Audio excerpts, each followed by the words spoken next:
아멘. 주님 찬양합니다. 옆에 계신 분들과 두 분씩 기도하고 집회를 시작하겠습니다.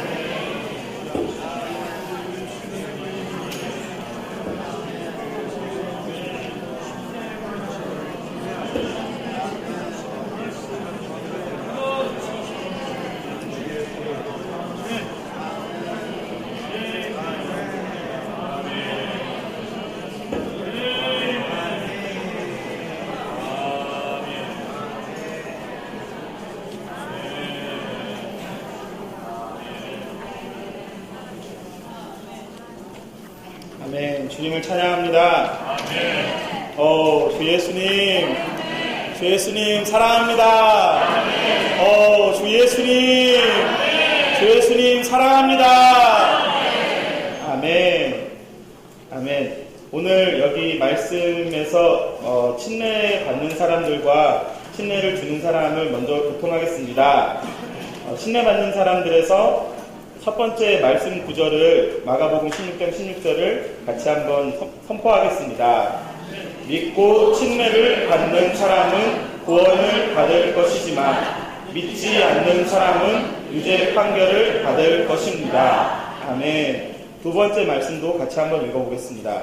그러나 빌립이 하나님의 왕국과 예수 그리스도의 이름을 복음으로 전하는 것을 그들이 믿고 남자나 여자나 다 침례를 받으니. 아멘. 조금 전에 이제 같이 책을 읽으셨겠지만 침례를 받는 사람들은 자격이 있어야 합니다. 그러나 성경에서는 다른 많은 자격들을 이야기하지 않고 오직 믿는 것을 침례받을 자격으로 말하고 있습니다. 근데 여기 두 번째 말씀에서처럼 우리가 믿는다고 할 때 우리의 믿음의 대상이 있는데 그것은 바로 예수 그리스도를 믿는 것입니다. 그래서 예수 그리스도의 이름을 복음으로 전한 것을 사람들이 믿고 침례를 받았다고 할 때 여기서 이름은 그 사람의 인격, 그 사람 자신을 말하는 것입니다. 교회 안에서 물론 왕국과 여러 가지 하나님께서 하시는 일들이 성경에 게시되고 우리가 그것을 말하지만 교회는 반드시 우리 주 예수 그리스도 그분 자신을 믿는 사람들이어야 한다는 것입니다. 그렇기 때문에 침례에 대한 자격과 조건이 있다면 이 주 예수님을 믿어야 한다는 것입니다. 여기 말씀의 33페이지에 보면 이 믿음에 대해서 저희에게 말해주고 있습니다. 믿음이란 사람이 진심으로 주님을 받아들이며 자신의 영을 사용하여 주님을 접촉하고 그분 안으로 들어가며 그분과 합해지고 그분과의 생명관계 안으로 들어가는 것을 말합니다. 이것은 단지 우리가 머리로 어떤 지식을, 교리를 이해하는 것이 아닙니다.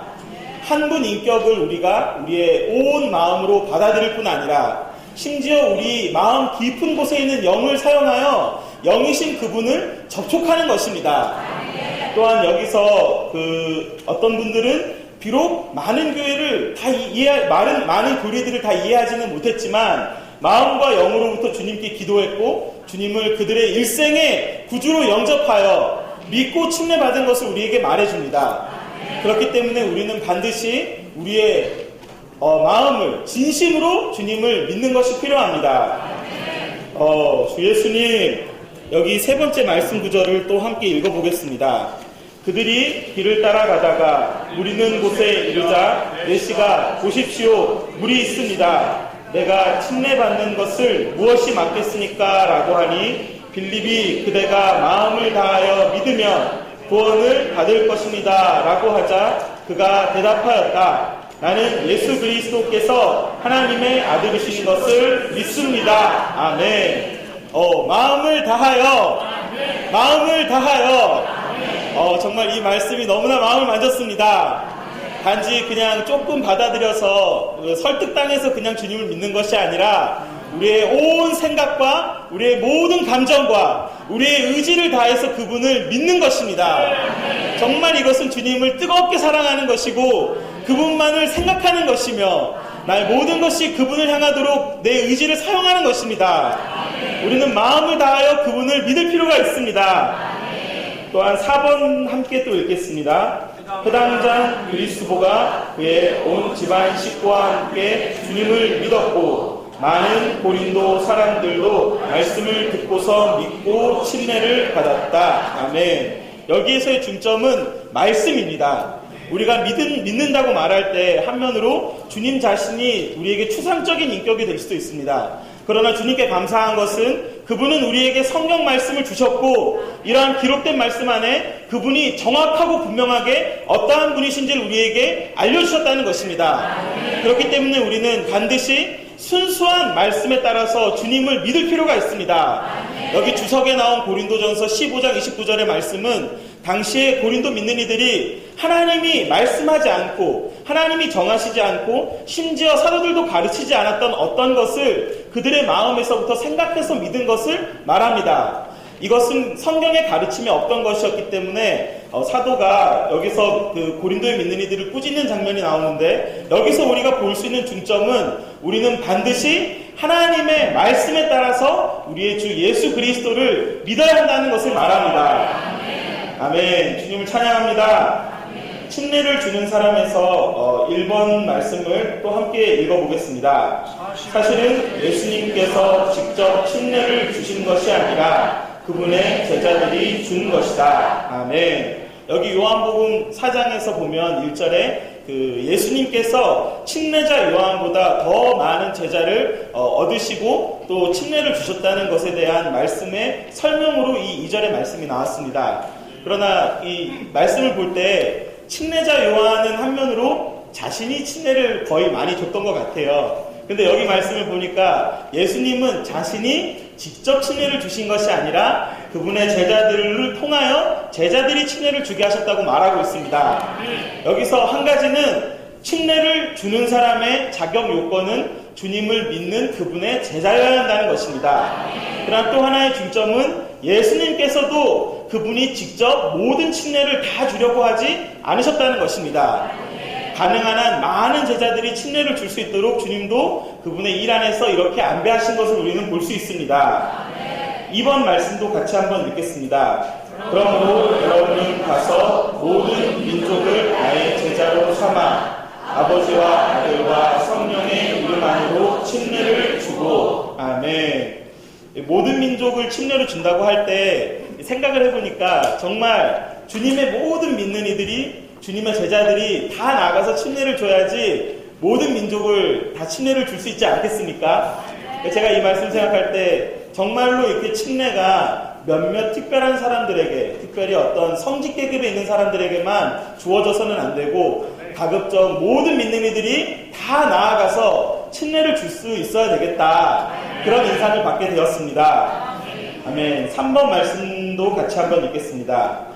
다마스쿠스에 아나니아라는 제자가 있었는데 주님께서 이상 중에 그에게 아나니아야 라고 하시니 그가 말하였다. 주님, 내가 여기 있습니다. 아멘. 여기 아나니아는 베드로 앞에서 성령을 속였던 그 아나니아와 삽비라의 그 아나니아가 아니라 사울을 침례주었던, 바울이 된 사울을 침례주었던 다마스쿠스에 있었던 아나니아였습니다. 여기 책에서 말씀에서 참 인상이 깊었던 것은 성경에서 그가 단지 제자였을 뿐이라고 제자였다는 것만 언급하고 있다는 것입니다. 그리고 그 맨 마지막 문장에서 우리는 아나니아가 했던 것처럼 반드시 주님의 인도를 따라야 한다. 정말 제자의 자격 요건은 여기에 있는 것 같습니다. 제가 이 성경 부분을 읽을 때 아나니아가 주님이 아나니아야 라고 부르실 때 이 아나니아가 바로 주님인지 알아들었다는 것이 놀라웠습니다. 그것은 아나니아가 이 사울에게 침례를 주는 장면 이전에 벌써 주님과 너무 친밀한 상태에 있었고 주님의 명령에 순종하는 제자였다는 것을 말합니다. 그랬을 때 주님이 사울이라는 사람에게 가서 침례를 주라는 것을 언급하실 때 아나니아는 즉시 주님의 음성을 알아들을 수 있었고 또한 주님의 그러한 말씀과 지시에 순종할 수 있었습니다. 그렇기 때문에 우리는 이 침례를 주는 것에서뿐만 아니라 일상생활에서 주님의 음성을 알아들을 수 있어야 하고 그분의 지시에 순종하는 사람들이 되어야 합니다. 우리가 주님의 회복 안에 있기 때문에 우리는 지금 이러한 것을 회복하고 있다고 믿습니다. 아멘. 4번 말씀도 같이 한번 읽겠습니다. 그래서 내시가 명령하여 마차를 세우게 하였다. 그리고 빌립과 내시 두 사람이 물에 내려갔으며 빌립이 그에게 침례를 주었다. 아멘. 사도행전 8장은 이 성경을 많이 읽으신 분들은 잘 아시겠지만 빌립이 사마리아에도 가고 또 여기 있는 내시에게도 이렇게 침례를 주는 장면이 나오는데요. 여기서 그 8장에 보면은 그 영께서 빌립에게 말씀하셨다. 가서 저 마차에 바짝 따라 붙어라. 저도 여기서 볼 때 빌립이 정말 주님과 하나 된 사람이었고 평소에 얼마나 주님을 긴밀히 따랐는지 그 긴급한 순간에 따라붙어라라고 할 때 뭐 물어보지도 않았더라고요. 아나니아는 그래도 한번 물어봤는데 빌립은 물어보지도 않고 바싹 따라붙어라라고 할 때 바로 따라붙어서 이 내시를 만나서 교통한 뒤에 그에게 침례주는 것을 볼 수 있습니다. 정말 주님은 지금 그분의 믿는 이들이 이러한 제자들이 되어서 침례를 사람들에게 주는 것을 원하시고 계십니다. 아멘. 5번도 같이 한번 읽겠습니다. 내가 여러분 중에서 그리스도와 가이오 외에 아무에게도 침례를 주지 않은 것을 하나님께 감사드립니다. 아멘. 아나니아와 빌립이 침례를 준 장면에서는 그곳에 교회들이 있었다는 기록이 없습니다. 그랬기 때문에 제자들이 부득불 그 사람에게 침례를 주어야 했는데요. 여기 고린도전서 1장에서는 그 고린도 교회에 수많은 형제들이 있었기 때문에 바울이 자신이 침례 주는 일을 독점하지 않았다는 것을 볼 수 있습니다. 특별히 침례 주는 것에 있어서 형제들에게 많이 맡기고 바울의 부담은 복음을 선포하는 것에 있었습니다. 그래서 그가 복음을 전해서 사람들이 믿었을 때 바울은 침례 주는 것에 있어서는 자신이 두 사람 외에는 많은 사람을 침례주지 않고 그 교회에 함께 있었던 많은 형제들에게 그들을 맡겨서 그들이 생명 안에서 거듭나게 하고 양육받고 교회 안에 연결될 수 있도록 교회의 형제들에게 맡긴 것을 봅니다. 정말 우리에게 이러한 침례의 본들이 있음에 주님께 감사합니다.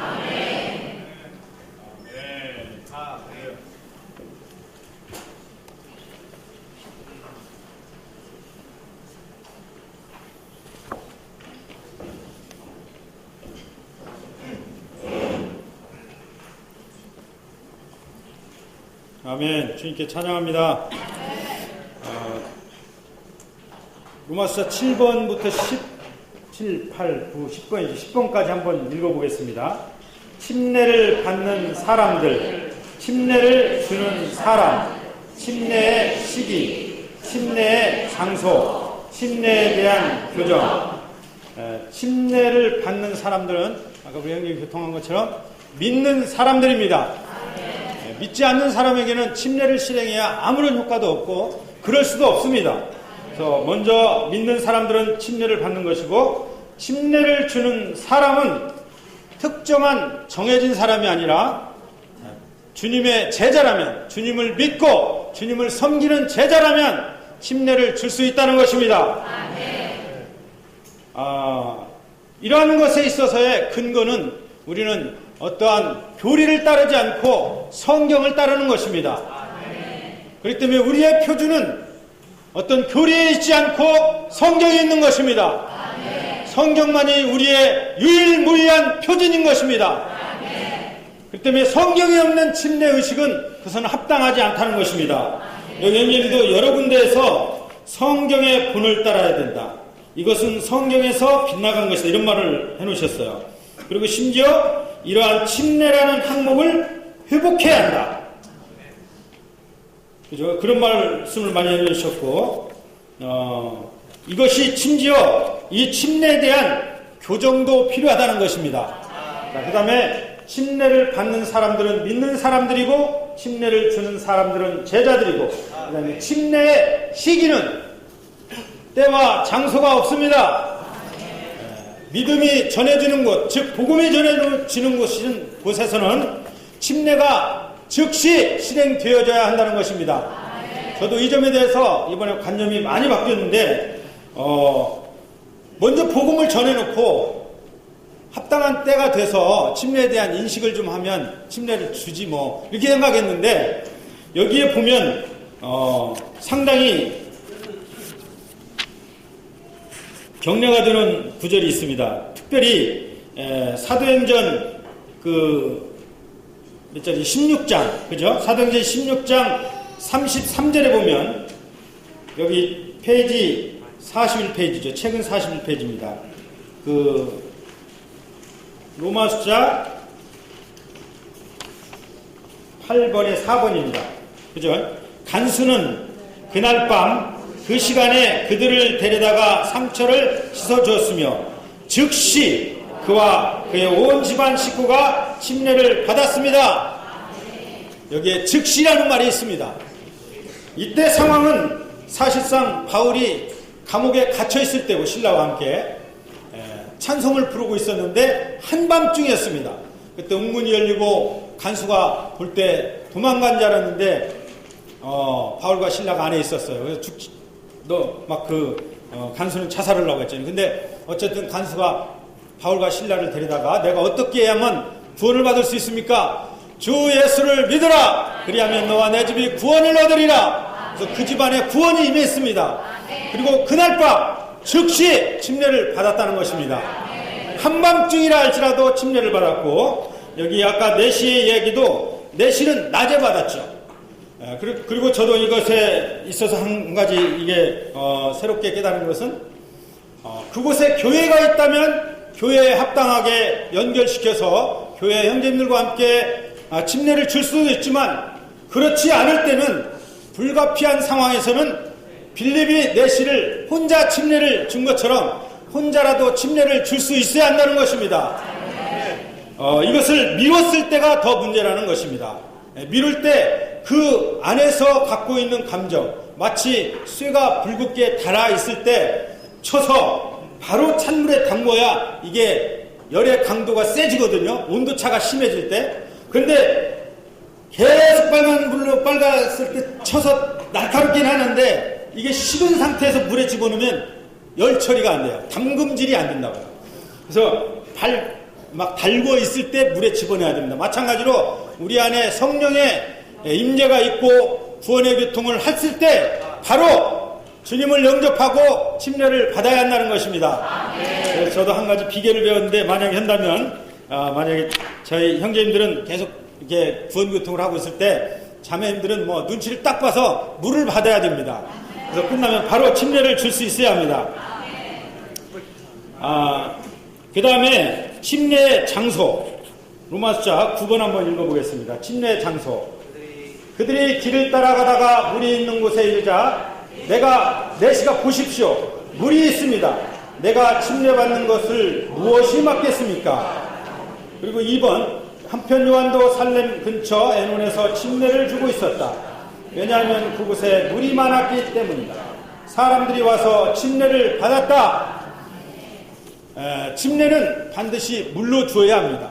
근데 이 물이 바닷물이 됐던 강물이 됐던 따순물이 됐던 찬물이 됐던 어찌됐든 물이 있어야 합니다. 그리고 잠겨야 합니다. 이것을 뿌리거나 물방울로 주거나 그걸 약식이라고 그러는데, 약식세례, 이러한 것은 성경에 없다는 것입니다. 우리는 반드시 성경을 따라서 침례를 줘야 합니다. 물에 완전히 잠겨야 합니다. 그 다음에 여기 침례에 대한 규정을 한번 보겠습니다. 한번 읽어보죠. 그래서 바울이 그렇다면 여러분은 무슨 침례를 받았습니까?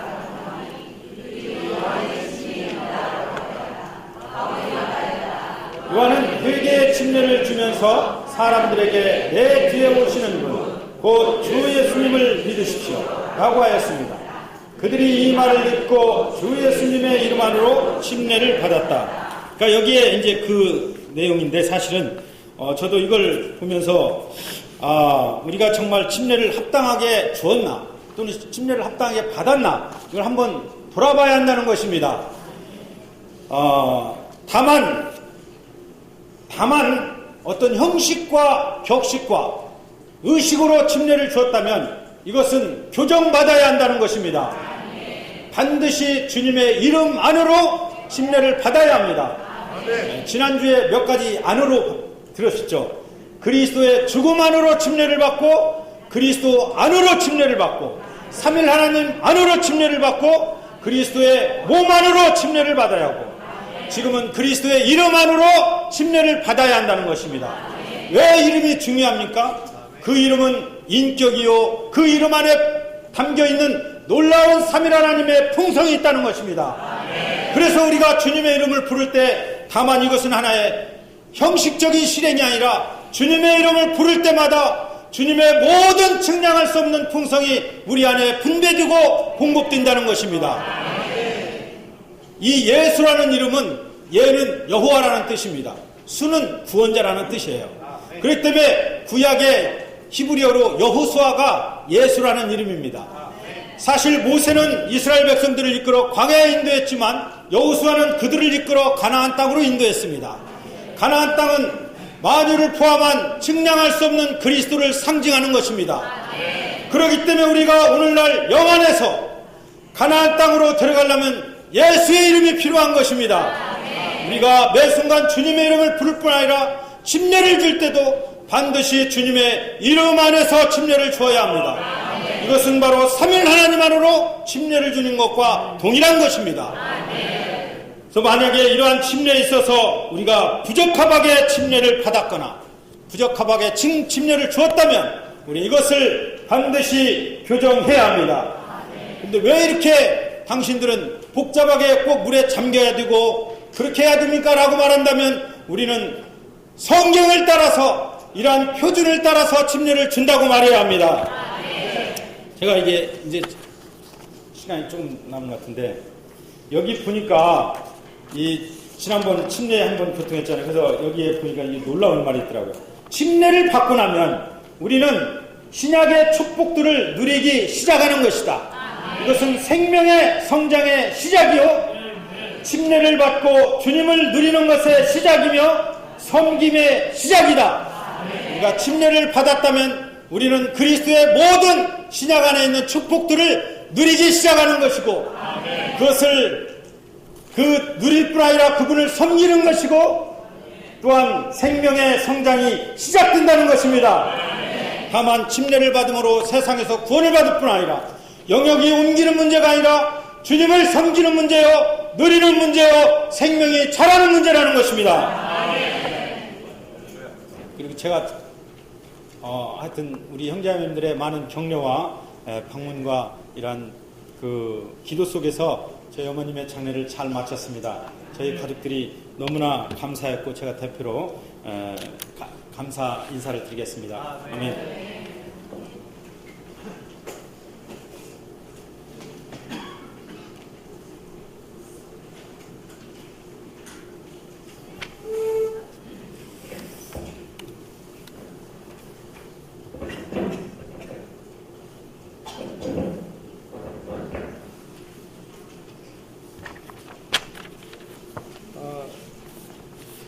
이렇게 감사드립니다. 우리가 오늘 교통하는 것은 지난주 김영재님이 교통하신 것처럼 침례. 성경에는 침이 있지만례는 없어요. 왜냐하면 주님께서 이 침례를 어떻게 해야 된다 이런 것을 규정하신 적이 없어요. 그렇기 때문에례가 없죠. 그냥 침만 있습니다. 그런데 침례를 주라고 말씀하셨지 침례를 뭐 어디서 줘야 된다, 언제 줘야 된다, 뭐 누가 줘야 된다 이런 얘기를 하신 적이 없어요. 그런데 사람들이 이걸 갖다가 례로 만들었기 때문에 침만 있는데 례로 만들었기 때문에 그 례에 관한 얘기를 지금 오늘 하는 것입니다. 그래서 우리는 성경에는 기본적으로 례가 없다. 례가 있으면 이 례는 뭐를 만드는 거냐면요. 그냥 이거는 표시로 만드는 겁니다. 이제 지난주에 저희 딸이 결혼을 했는데, 식을 만들자는 식. 결혼을 했는데, 이제 뭐가 필요하냐면 식이 필요하다는 거죠. 근데 사실 이제 식이 필요한 것이 아니라, 그들은 이제 이렇게 혼인, 이렇게 신고를 하면 되는 거잖아요. 그래서 뭐 이거는 뭐 이렇게, 뭐 많은 사람들이 와서 결혼하는 것도 있고 또 뭐 이렇게 소규모 결혼도 있고 하여간 옛날 우리 조선식 결혼도 있고 뭐 서양식 결혼도 있고 여러 가지가 있잖아요. 그것은 다 뭐냐면 례예요, 례. 근데 그 례를 갖다가 너무 소중하게 생각하면은 형식에 흐르는 것이죠. 주 예수님, 우리는 실제가 필요한 것입니다. 첫 번째 침례 받는 사람들에 대해서 말했는데 침례 받는 거에는 뭐가 있냐면 자격이 있죠. 자격이 있어야 돼요. 누가 침례를 받아야 되는가? 저는 이렇게 우리나라에서 컴퓨터가 생기면서부터 이제 컴퓨터를 사가지고 이렇게 하도 이게 신기해가지고 엄청 많이 뜯어봤어요. 그래가지고 얼마나 건 다 고칠 수 있고 뭐 이렇게 할 수 있거든요. 근데 뭐가 없냐? 자격이 없어. 이게 정식으로 배운 자격증이 없어요. 자격증이. 그래서 아무것도 할 수가 없습니다. 그냥 제 컴퓨터만 열심히 뜯어 고치지. 근데 중요한 것은 뭐냐면 침례를 받는 데는 자격이 있어야 된다는 것이죠. 그래서 오늘 이 말씀들 가운데 다 보면 침례 앞에 다 뭐가 있죠? 믿고가 있습니다. 믿고. 유일한 자격이 있다면은 믿는 것이죠. 믿는 것만이 유일한 자격입니다. 심지어 이제 여러분들이 이렇게 성경 사도행전 8장을 읽어보면 거기 빌립을 따라다니던 시몬이라는 사람이 있어요. 시몬. 그 시몬도 믿고 침례를 받았다. 이렇게 되어 있습니다. 근데 그 시몬 나중에 이제 뭐 베드로가 이렇게 안수해가지고 성령이 내려가니까 자기도 그런 능력을 좀 사게 해달라고 돈 주고 해가지고 이제 이렇게 베드로한테 심한 책망을 받고 돈과 함께 네가 망하게 될 것이다. 이런 저주에 가까운 말씀도 들었고 이제 회개했지만 하여간 그 정도로 이렇게 다른 것이 이렇게 형편없는 사고방식을 갖고 있다 할지라도 그러나 한 가지 자격이 있는데 그건 뭐냐면은 믿었다는 것입니다. 믿는 사람은 다 침례를 받을 수가 있습니다. 그래서 우리에게는 유일한 자격은 믿는 것이다. 그 다음에 침례를 주는 사람은요, 저는 이 침례를 주는 것을 다시 한번 그 마태복음 28장 19절에 있는 이 말씀을 보면서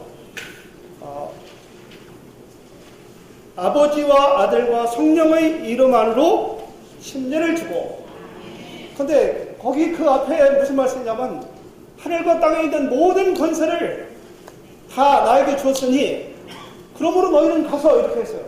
침례를 주는 사람은 뭐가 있냐면 권위가 있는 거예요. 주님이 침례를 주는 사람에게는 권위를 주셨는데 그 권위가 뭐냐면은 사람들을 삼위 하나님 안으로 넣을 수 있는 권위를 주셨다는 거예요.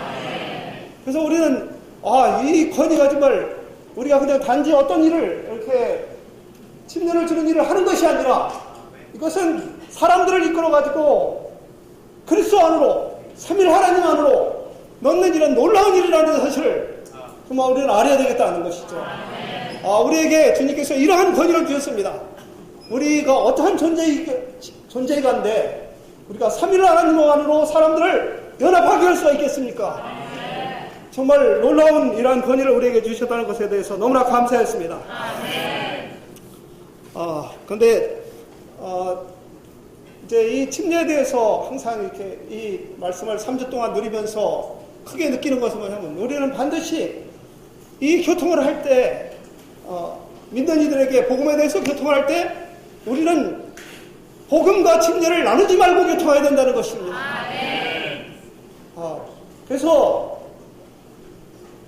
그 다음에 우리는 이제 무슨 생각을 하냐면은 이걸 항상 내라는 생각을 갖다가 계속 우리가 이제 천주교부터 또 기독교까지 쭉 수천 년 동안 거쳐오면서 우리 몸에 우리도 모르는 사이에 하나의 조정된 것이 있는데 그것이 뭐냐면 침례로 생각한다는 거예요.례로 생각한다.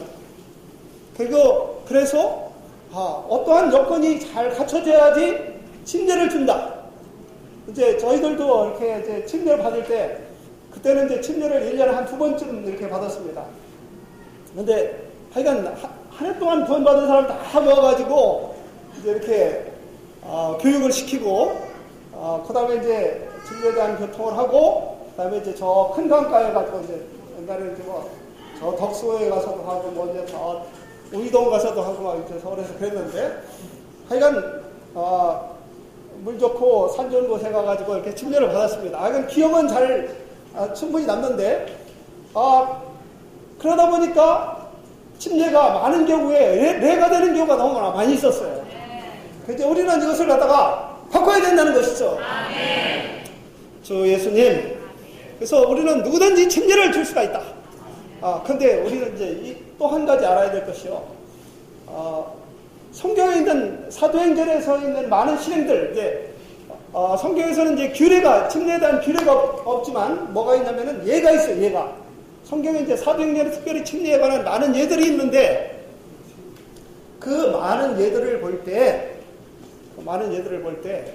그 예들 중에 많은 경우가 뭐가 있냐면, 교회가 있지 않을 때의 예가 많이 있습니다. 근데 사실은 이제 오늘날 많은 지방에 다 교회가 있고 교회의 행동 내에서 우리가 이제 복음을 전파하는 경우가 많이 있잖아요. 그러니까 우리는 이 침례를 줄 때 우리가 준다는 생각을 하면서는 안 돼요. 이 침례를 누가 주었냐면 교회가 주는 것입니다. 그래서 누가 가서 침례를 주든지 그런 교회를 대표해서 가서 침례를 주는 것이죠. 예, 예를 들어서 이제 여기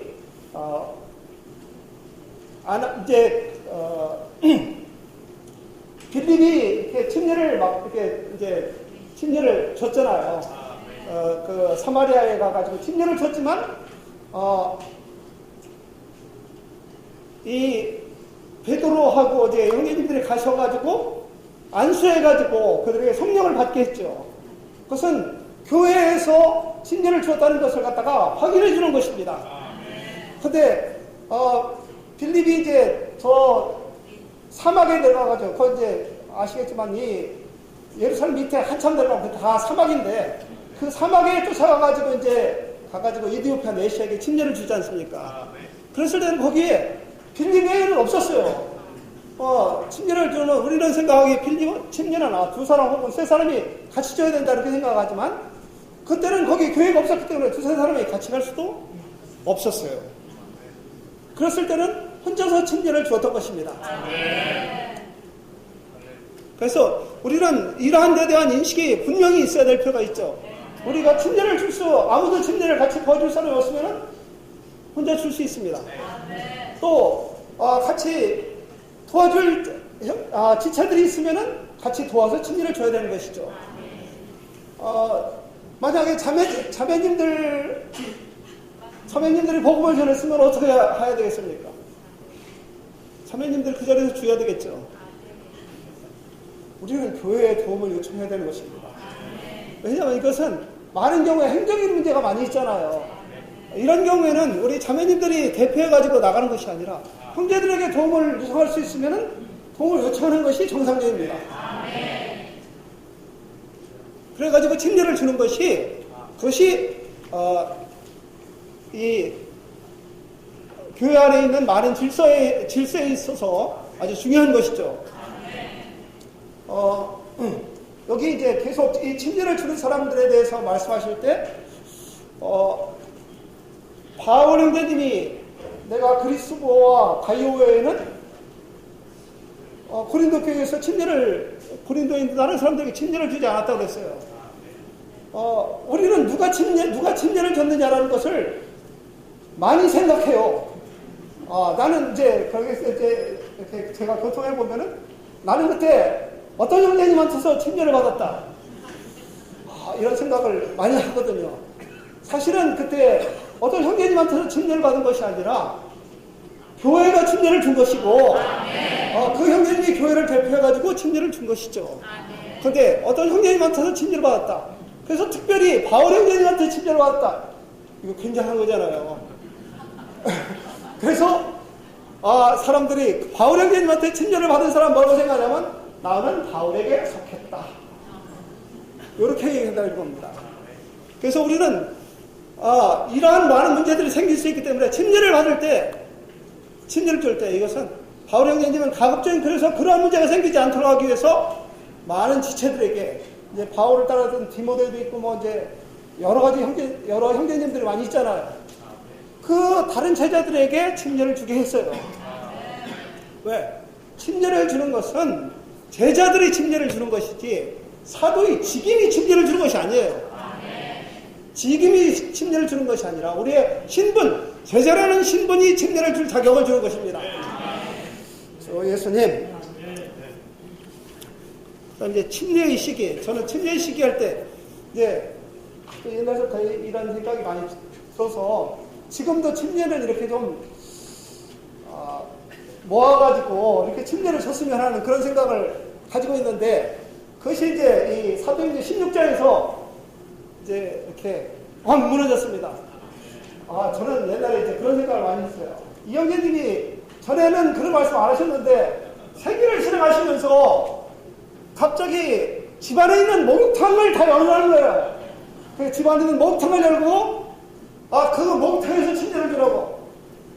그래서, 저는 그래도 지금까지 생각에는 그래도 강에서 물을, 이렇게 침례를 줘야지 그랬는데, 목욕탕에서 침례를 주는가? 이제 그것이 하여튼 상당히 오랫동안 있었어요.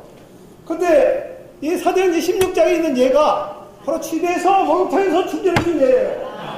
왜냐하면 그날 밤에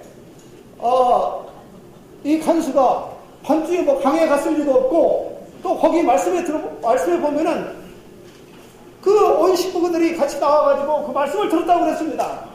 그리고 이제 처음에는 뭐였냐면은 그 바울과 신라를 갖다가 그 매맞은 자리를 씻어줬잖아요. 씻어줬으니까 그것은 집안에 물 있는 데서 씻어줬단 말이에요. 그리고 이제 이 집안 식구들을 이제 데리고 와가지고 이제 나오라고 그래가지고 이제 다 잠자고 있는 막 깨워가지고 이제 다 나오라고 그래가지고 말씀 듣게 했겠죠. 그리고 나서 바로 이제 올라가가지고 침례를 받았어요. 그러니까 이건 전부 어디서 일어난 일이면 전부 집안에서 일어난 일이야. 그래서 이것은 전혀 엉뚱한 얘기가 아니라, 그러니까 집안에서 침례를 주는 것도 성경에 나와 있는 한 예다. 우리는 물 있는 곳에는 어디든지 침례를 줄 수가 있는 것이 있죠. 그래서 그 시간이 어느 때든지 또는 그 장소가 어디든지 상관없이 물이 있는 곳에서는 침례를 줄 수 있다. 그것에 대해서 좀 분명해졌고, 마지막으로 이제 침례에 대한 교정 그걸 볼 때요. 이 침례는 한 이제 예가 있는데, 이스라엘 백성들이 이제 홍해에서 다 침례를 받았잖아요. 또 이 광야에서 난 사람들은 다 요단강에서 침례를 받았습니다.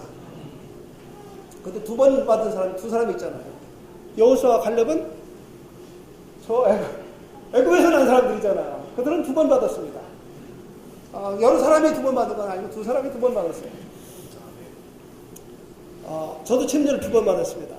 어렸을 때 이제 제가 초등학생 때 이제 주님을 믿고 이제 침례를 받았는데, 그때는 침례가 뭔지 사실 잘 몰랐어요. 근데 대학에 들어와가지고 침례에 대해서 분명해졌을 뿐만 아니라 내 인생을 이제 다시 내 일생을 갖다가 주님께 헌신하기로 다시 작정했을 때, 이제 의동 홀짝에 가가지고 이제 거기서 침례를 받았습니다. 주 예수님, 침례라는 것을 예로 계속 말씀드리지만, 예로 생각하면은 어떤 사람들은 침례를 이제 이렇게 약식 침례를 받았더니, 하여간 기독교 안에서 오래 계셨던 분들은 침례를 이렇게 약식 세례를 받았잖아요. 그분들에게 침례를 다시 받으라고 하면요, 상당히 머뭇거리십니다. 왜 머뭇거리시냐면, 이 침례라는 자체가요, 이게 보통 일이 아니에요.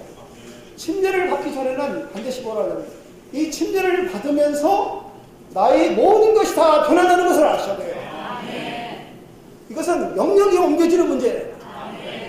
그렇기 때문에 그 영역이 옮겨지는 문제이기 때문에 침례를 받으면은 나의 모든 것들이 인생 관점부터 시작해서 모든 것이 다 바뀐다는 것을 느끼고 있죠.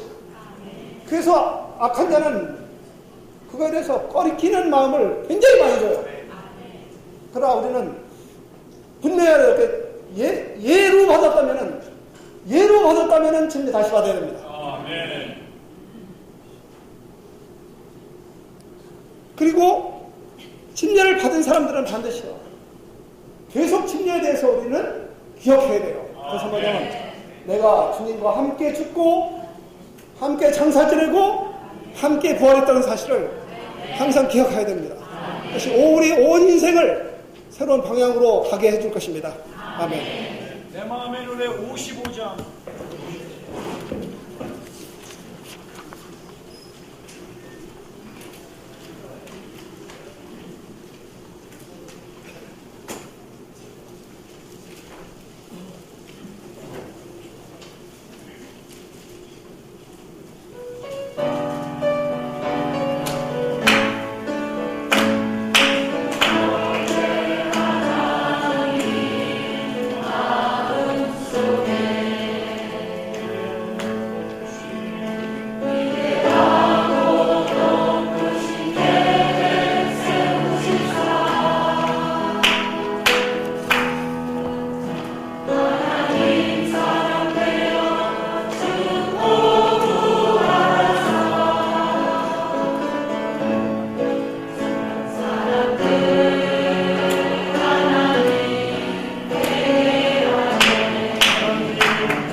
세상 모든 영혼이 내게 달려나니 계시의 상태로 땅 끝까지 전파하라. 곳곳에 교회 세워지도록 1절 다시 한번 하겠습니다. 영원 전해하나님 마음속에 기대하고 높으신 데 세우시사 하나님 사랑하여 걸어서 사람들을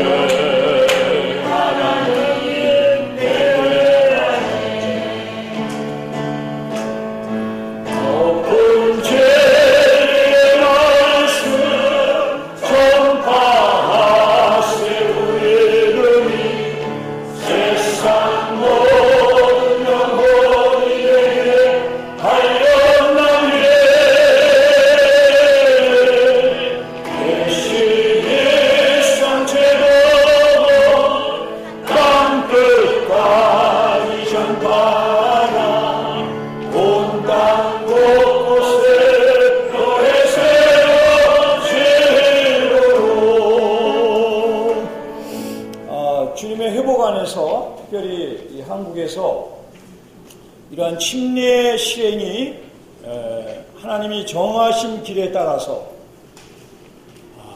그리고 오늘 공과에서 있는 것처럼 침례를 주는 사람은 특정한 사도나 또는 교회의 어떤 특별한 직분을 맡은 장로나 집사나 복음 전파자가 아니라 제자라는 것이죠. 이러한 말씀이 회복된 것이 하나님이 정하신 길, 새 길을 가면서 교회 안에서 강하게 회복됐습니다. 제가 오늘 질문해 보겠습니다. 여기 그 침례교에서 오신 김기석 형님 계신데 형제님은 침례 받으셨죠? 형님 침례를 누구를 주셨나요? 누구 침례를 주셨냐고 형제님이? 네. 침례를 주신 적, 침례교에 계셨는데 침례는 받으셨죠. 침례교는 침례를 주니까. 그래서 침례를 준 적은 없는 거예요.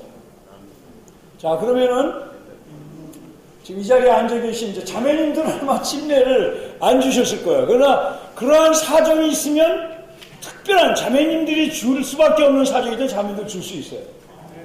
그런데 우리 형제님들이 여기 많지 않으신데 여기 양쪽에 계신 형제님들 중에 침례를 주신 분 손 들어보세요.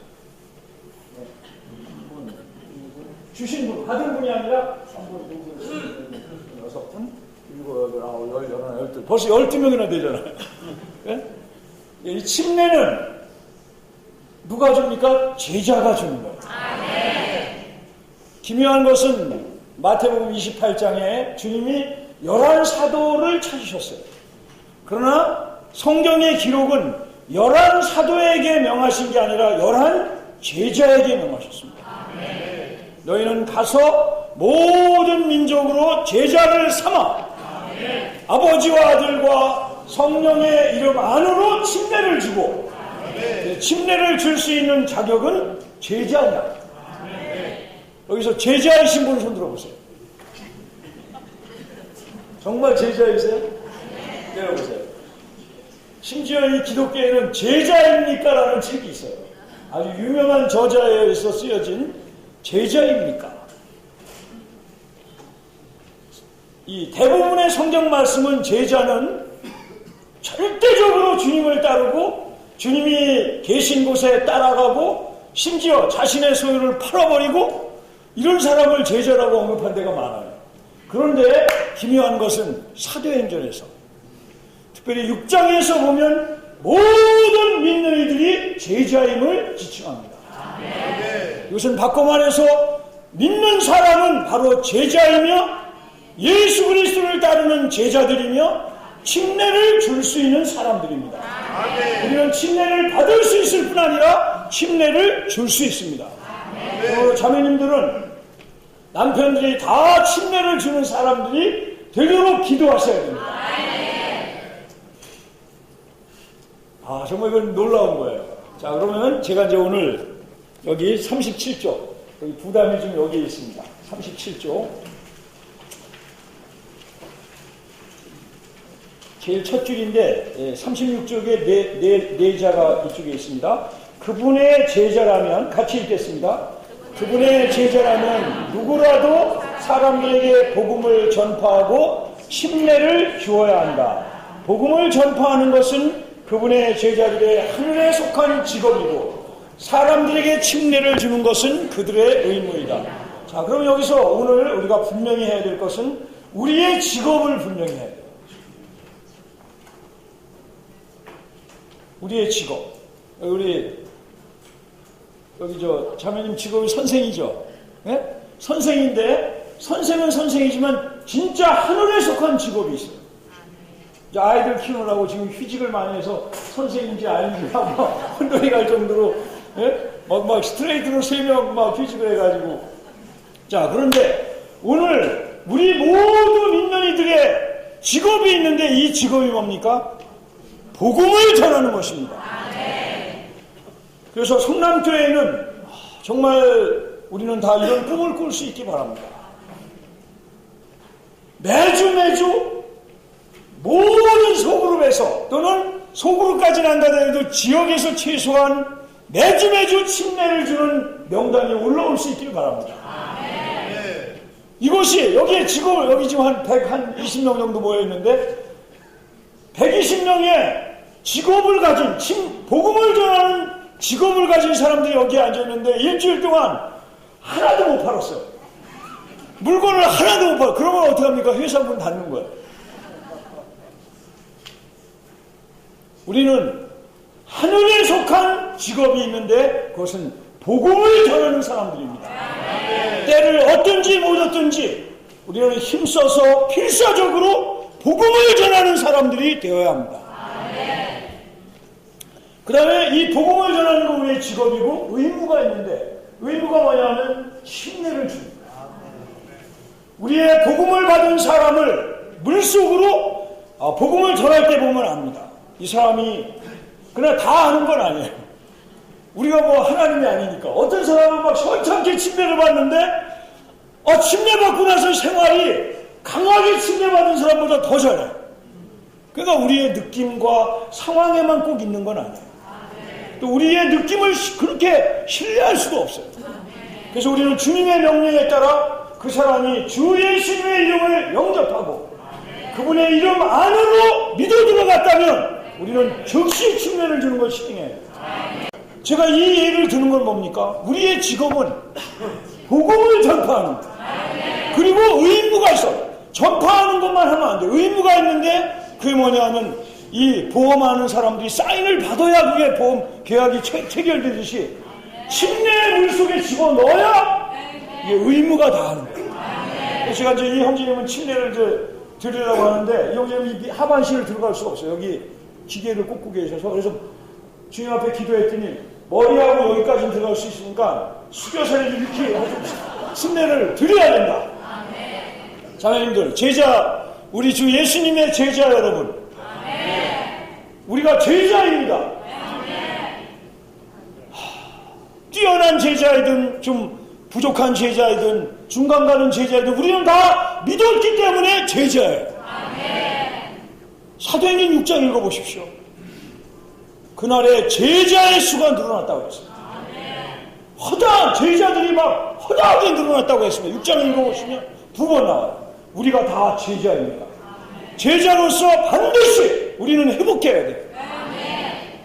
복음을 전하는 걸 회복해야 합니다.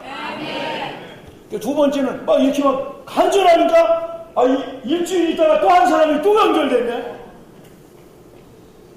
이 사람은 에어컨 고치는 사람이에요. 모든 게 쉽지 않습니다. 어제 이제 이 사람은 어제 기도 집회 나왔는데 자기는 침례를 3번 받았는데 그럼 또 받아야 됩니까? 이렇게 얘기하더라고요. 그래서 제가 뭐라고 그러냐면 덩치도 이렇게 커요. 지금 이제 일하러 나갔는데 받아야 된다. 형제는 그리스도의 몸 안으로 들어와야 된다. 우리는 담대해야 되고 이 직업을, 하늘에 속한 직업을 확실하게 수행해야 합니다. 정말 우리의 일생에 남는 것이 있다면 복음을 전파하는 게 남는 거예요. 우리를 통하여 침례받은 사람들이 남는 겁니다. 사랑하는 형제 여러분들, 우리가 다른 데 마음을 빼앗기지 말고 남은 일생에 길이 있다면 정말 우리는 다른 데서 시간을 낭비하지 말고 우리의 유일한 하늘에 속한 직업이 복음을 전하는 것이고 그들을 물속에 집어넣어서 하나님의 유용한 그릇으로 제자로 만드는 것입니다. 주님이 우리를 축복하시고 이 앉아 계신 분들 중에 아까 저는 고현지의 말씀이 교회에 주신 말씀이라고 생각합니다. 뇌 의식으로 그냥 받으라니까 받은 분들은 반드시 이번 기회에 침례를 교정하시기 바랍니다. 여기 보면 우리가 축구에서 알지만 침례를 확실하게 받은 사람은 절대적이고 충만하고 이기는 자가 됩니다. 정말입니다. 침례를 그냥 알게 모르게 그냥 받고 그냥 넘어가신 분들은 제가 가만히 보면 확실히 부족한 점이 있어요. 세상인지 이게 교회 생활하는 건지 교회 생활도 이거는 회복 안에 영광스러운 교회 생활인데 여러분 집회의 찬송 소리를 들으면 알 수 있어요. 정말로 침례를 확실히 받은 사람들의 찬송이라면요 찬송 소리가 다릅니다. 우리가 비록 20명, 30명, 40명, 50명 조그만 그룹은 20명 모이고 큰 지역은 50명 모입니다. 이렇게 모이더라도 영이 충만하고 왜냐하면 우리는 이 세상을 걷는 사람들이에요. 무엇도 우리의 마음을 만질 게 없습니다. 이 세상을 건넜고 사탄과 자아와 모든 것을 물속에 내장한 사람들이에요. 누구도 우리의 마음을 건들 수 없습니다. 오직 사랑하는 주님 자신만 뜨겁게 사랑하는 연인들이 바로 이렇게 침례받은 사람들. 사랑하는 형제 여러분들, 침례로 받았다면 반드시 다시 한번 교회가 이번 돌아오는 주일날 지역별로 소그룹별로 신청하십시오. 여기 새로 만든 침례탁에서 뜨끈뜨끈하게 물을 해놓고 그 속에 들어가는 거예요. 그 속에 들어가는 거예요. 정말로 교회 안에서 오직 그리스도와 교회와 하나님의 왕국을 위하여 살기를 원하시는 분들은 과거에 침례 형식이 많았다면 이번 기회에 놓치지 마시고 물속에 들어가심으로 새롭게 전진하는 새 사람의 일부가 되기를 원합니다. 그리스도의 유일한 신부의 일부가 되기를 원합니다. 주님이 이제 침례를 마치는 우리 오늘 이 마지막 주입니다. 이 말씀을 축복하셔서 교회의 새로운 전기가 되게 하시기를 간절히 원합니다. 자매님들 나오시겠습니다. 그리고 양쪽으로 자매님들 신원 다음에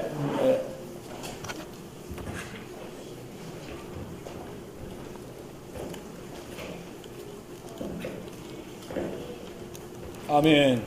가운데로 오세요. 가운데로 오세요. 외롭게 혼자 예수님, 주님 우리를 제자로 불러주시고 하늘에 속한 직업을 우리에게 주심을 인해 감사합니다. 오늘 이렇게 형제님들의 교통을 들으면서 침례가 얼마나 중요한 것인지 다시 한번 정말 뼈저리게 느끼는 것 같습니다. 주 예수, 정말 정상적인 상황에서 주님의 구원을 받는 시작 단계는 믿는 것이라고 했습니다.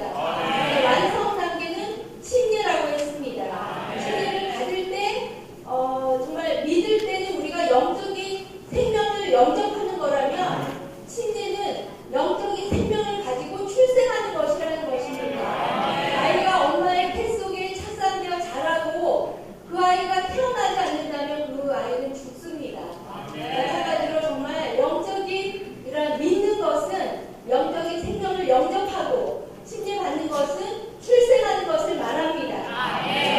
주 예수님, 정말 그동안 이 침례에 대해서 생각을 할 때 다만 이 침례는 정말 사람 앞에서, 사탄 앞에서, 하나님 앞에서 내가 믿는 자라는 것을, 주 예수님을 믿었다는 것을 표시하는 것만이라고 저는 생각을 했었어요.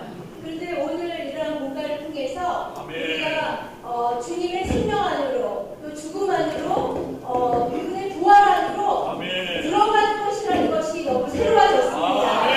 우리가 믿어서 그분의 생명을 받았을 뿐 아니라 우리가 침례를 받음으로 그분이 거치신 모든 과정을 우리도 동일하게 정말 거기에 참여한다는 것입니다. 주 예수, 우리 정말 저는 이 결혼식에 대해서 이제 저희가 침례를 이렇게 행할 때 형제님들이 교통하는 것을 들을 때 남녀가 사랑해서 결혼을 약속하는 것, 이것은 믿는 거라고 할 수 있고, 또한 침례를 받는, 결혼식을 행하는 것이 침례를 받는 것이라고 말할 때 저는 어쩜 저런 말을 할 수 있을까 이렇게 얘기했는데, 생각했는데 정말 이런 말씀에 이 말씀이 있더라고요. 그래서 그렇구나. 정말 이 결혼식을 통해서 우리가 나는 믿는 이다, 이제 이 남자와 나는 결혼해서 산다, 이런 것을 표시할 뿐만 아니라 실제적으로 그분과의 결혼 생활 안으로 들어가는 것입니다. 여러분들 교통하실 때 출생을 했을 뿐 아니라 그것이 영적인 생명의 시작이고 성장이고 성김이고 누림이라고 했습니다. 너무나 아멘입니다.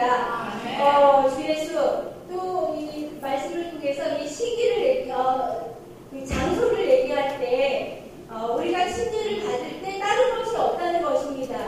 우리가 우리의 마음을 다하여서 믿었고, 또한 거기에 침례를 줄 수 있는 제자 빌립이 있었습니다. 에티오피아 내시의 상황을 볼 때 또한 물이 있었기 때문에 그 내시는 주저하지 않고 누가 나를 침례받는 것을 막을 수 있습니까?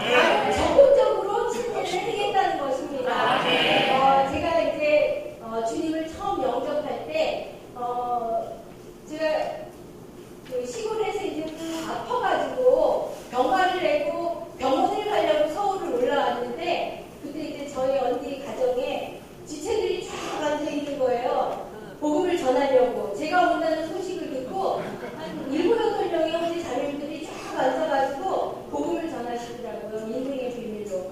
저는 그 이전에는 전혀 이러한 이야기가 믿어지지가 않았었는데, 그 아주 형제님들의 그런 권위가 그 가운데 가득했어요. 제가 주님의 이름을 들어보지도 않았고 했지만 정말 복음을 전할 때 뭔가 압도적으로 제가 정말 받아들이게 됐습니다. 그런데 너무나 이상한 것은 아예 침례탕에 그 욕조에 물을 받아놨더라고요. 제가 믿을 건지 안 믿을 건지도 모르고 다 준비를 해놓은 거예요. 그래서 정말 그러한 것을 볼 때 우리가 그때 그 상황으로 다시 돌아가야 되겠다, 그런 느낌을 받았습니다. 그와 같이 이제 실례로 저희 그 대지역에 작년부터 연결되어서 이제 교회 생활을 했다 말았다 하는 이제 지체가 있어요. 근데 그 장로님이 복음을 듣고 침례를 받기로 약속을 해놓고 계속 미루는 거예요.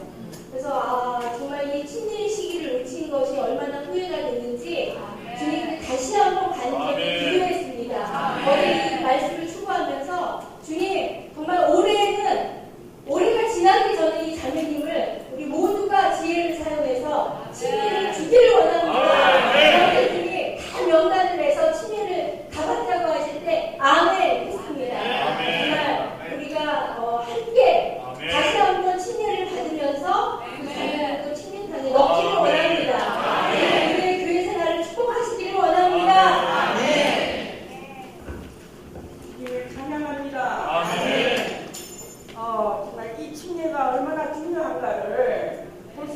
지났는데 3주 동안을 우리가 침례에 대해서 교통하고 있습니다.